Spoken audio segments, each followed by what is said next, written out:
Alright, my TED Talks about ocean pollution.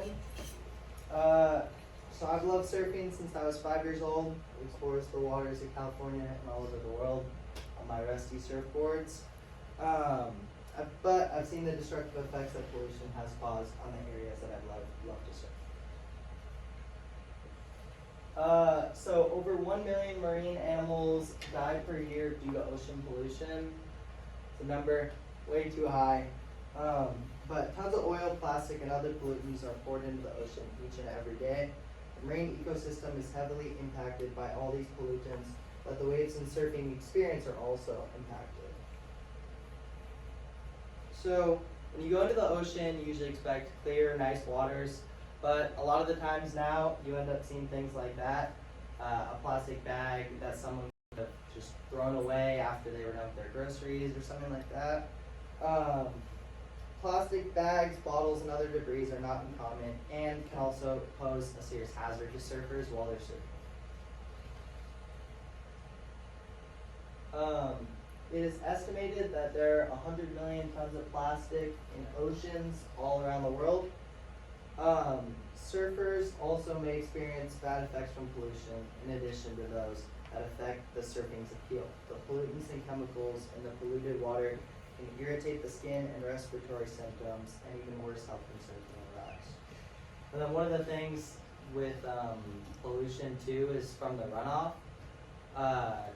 After it rains, a lot of the things with San Diego, especially because we're next to the border, pollution's pretty bad. So when it rains, a lot of the time you can't surf after, and if you do, you can get really sick, especially if you have open cuts. Sometimes then you get infected, and that's all having to do with just bad pollution around the world.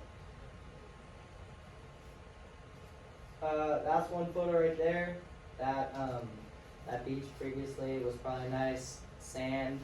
Now it's covered in trash and music and trying to clean up a little bit. But the health of the entire world is negatively impacted by ocean pollution over the long term. A balance exists in the marine ecosystem, and when contaminants are added to the ocean, the balance gets messed up. So Boston College did a study about ocean pollution, proving that pollution of the oceans by plastics, toxic metals, manufactured chemicals, pesticides, sewage, and agricultural runoff is killing and contaminating the fish that feed 3 billion people. So a recent species extinction, ecosystem damage, and unsafe water for surfing and causes recent surfers to be angry. Then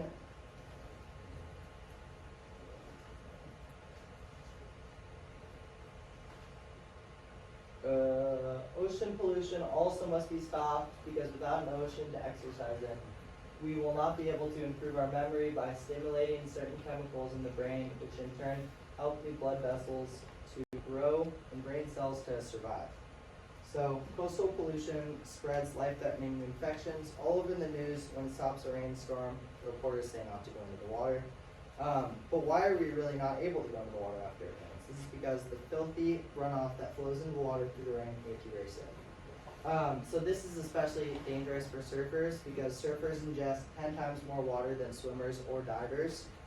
And I know many people who have had cuts. One of my friends, it was a pretty small cut on his leg, but then he went surfing after it rained, so the sewage was really bad, and his whole leg got infected, and it was really bad. They had to cut it out, and it's something that shouldn't be a problem, just to not be able to go into the water after it rains. So surfing is a safe and healthy sport for all people to enjoy, so it must be kept going. But at this rate, the ocean we love will be gone at any moment. As surfing in the water, it leaves you with a relaxed mindset for your whole day. This is called the stoke. The stoke is a feel-good drug created through endorphins being released in the water. Ocean pollution also must be stopped, because without an extra... That's one thing.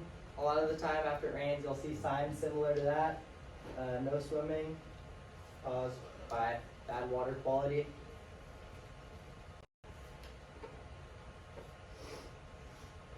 Another photo right there. A bunch of trash and a beautiful wave that looks like